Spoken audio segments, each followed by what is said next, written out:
The Boy of the 3-Year Nap by Dianne Snyder, illustrated by Alan Say. The Boy of the 3-Year Nap.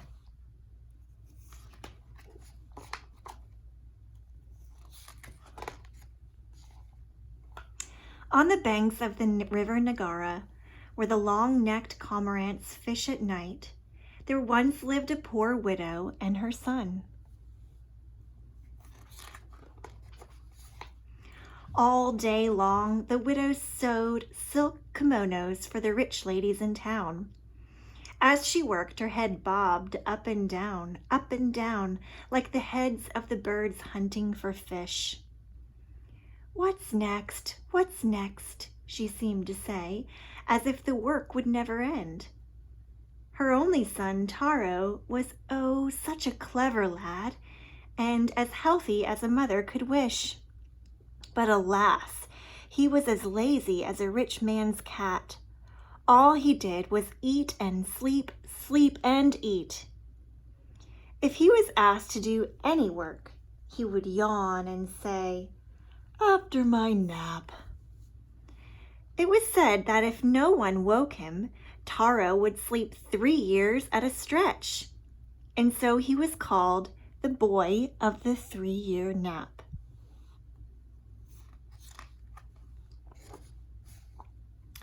When Taro was nearly grown, a rice merchant moved to town and built a mansion.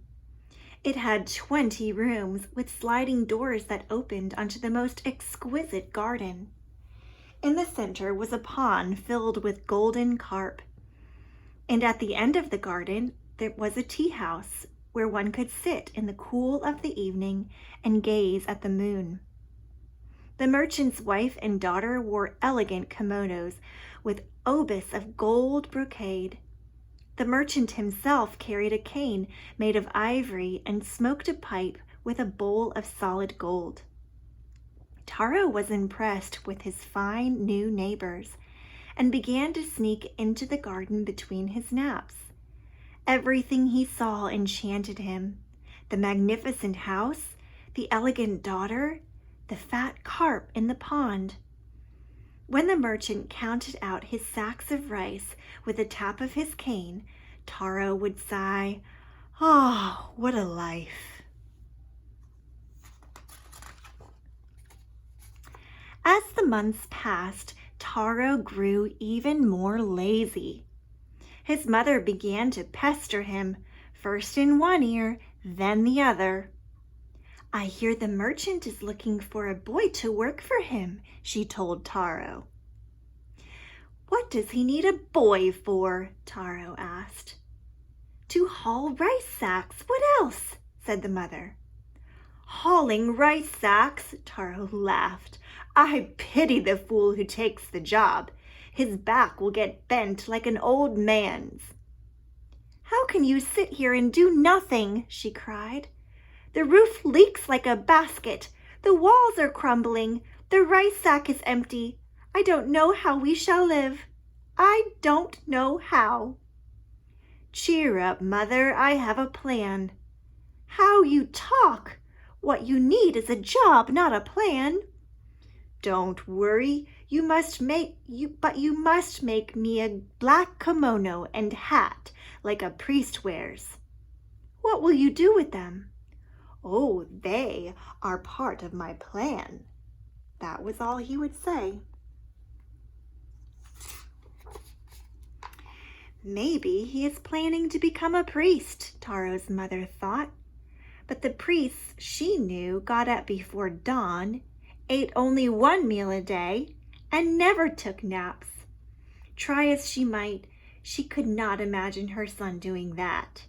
Still, she decided to make the kimono and hat, for she did not know what else to do. The next evening, Taro put on the new clothes.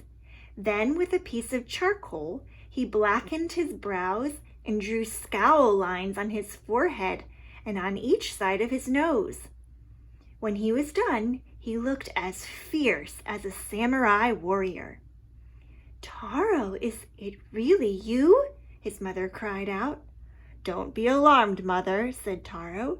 It's all part of my plan. Now don't say a word of this to anyone." Before she could say more, he ran out of the house. At sundown, the merchant came out of his house for his evening walk.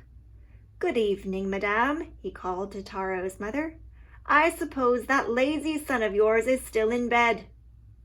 "He's a little tired tonight, sir," said the widow. "Ha! You are a soft one.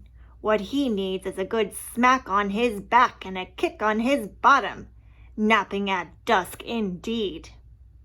The merchant went on his stroll until he came to a shrine by the roadside. It was the shrine of the Ujigami, the patron god of the town.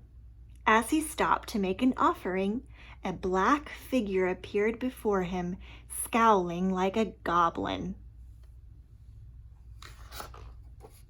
Who are you?" said the startled merchant. "I am the Ujigami," a fierce voice bellowed. "What do you want of me? What did I do?" cowered the merchant. "It is time for your daughter to take a husband," said the Ujigami. "You must wed her at once to that fine lad who lives on your street." "What fine lad, my lord?" "That fine young man called Taro." "Taro?" The merchant rubbed his ears. "You mean the boy of the 3-year nap? That Taro?" "The same." "Oh no, there must be some mistake." "Gods do not make mistakes." The merchant began to tremble. "Surely there must be someone else my daughter can marry. Anyone but Taro." "Not a one," growled the Ujigami. "It has been decreed, ordained, and sanctified." "Oh, my lord, grant me time to think about this. Couldn't we wait a year or two?" "Impudent mortal," the Ujigami thundered. "How dare you bargain with me? If you delay my command, I shall turn your daughter into a cold clay pot. See if she can find a husband then." "No, no," wailed the merchant. "My child, a pot? Have mercy." Falling on his knees, the merchant beat his fists against the ground and sobbed until he was quite worn out. By then, however, the god had disappeared.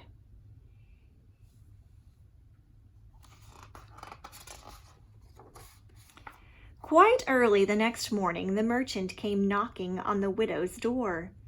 His eyes were red and his face was drawn, as though he had cried all night. "Madame, I come on the most urgent business," he said grimly. "It seems that my daughter must marry your, son." The poor woman's mouth fell open. "Yes, your son," the merchant repeated. "The Ujigami appeared to me last night, and that is his command." "But the Ujigami has never appeared to anyone before," the widow exclaimed. "That was so until last night. I am ruined." "Tell me, honorable sir, what did the god look like?" The merchant shivered. "In dress, he is like a priest, but in manner he is more like a goblin. His face is as black as coal and as fierce as a warrior's." The widow saw at once what her son was up to. Her head began to bob up and down, like a cormorant about to dive after a fish. Still, she did not want to seem too eager. So she said to the merchant, "We are humble folk, my good sir. My Taro could never marry a lady as fine as your daughter." "Agreed," the merchant cried, "but unfortunately, what we think matters not. We must do as the god commands, or he will turn my daughter into a clay pot." "How terrible!" The widow widened her eyes. "But, sir, even if they are to marry, your daughter could never live in this wretched house. Why, the roof leaks in 100 places, and the walls have so many cracks the wind blows right through." The merchant frowned. He had not thought of that. "Very well, then, I will send a man to mend the cracks and leaks," he said. First thing the next morning, a plasterer came to repair the house. Fine work," Taro mumbled from his bed. In the evening, the merchant said to the widow, "Now will you consent to the marriage?" "Alas, how can I, sir?" the widow bowed. "As you can see, our house has but one room. Your daughter would be ashamed to live in a place as small as this." "True," said the merchant. "All right, I will send carpenters to build you many rooms." After the merchant left, Taro chuckled. "Splendid! My plan is working." When the widow's house was finished, the merchant asked, "Now will you consent to the marriage?" "I fear, sir, that your daughter will not find happiness here." "What is it now?" cried the merchant. "Speak your mind, or my daughter will turn into a clay pot." "My Taro has no job," said the widow. "How can he keep your daughter in luxury and comfort?" "Surely this is the end of me," groaned the merchant. "All right, your son shall manage my storehouse. But I warn you, madam, he will have no time for naps at my place.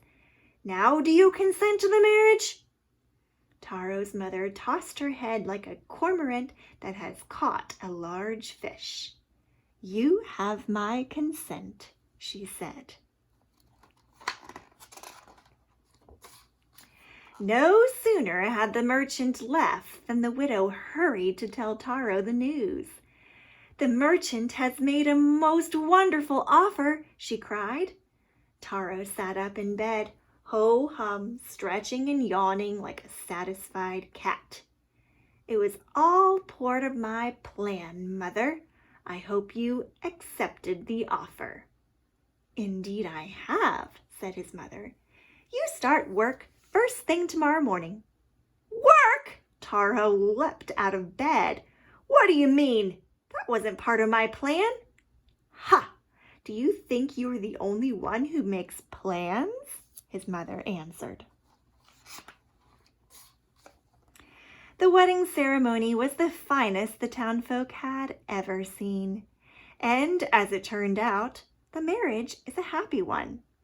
The Ujigami must be pleased, for he has never shown himself again, and the merchant's daughter has shown no signs of turning into a pot.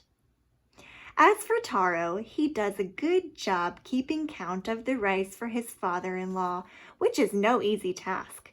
If he is not the busiest man in town, neither is he the laziest. It has been a long time since anyone has called Taro the boy of the 3-year nap. Perhaps everyone has forgotten by now.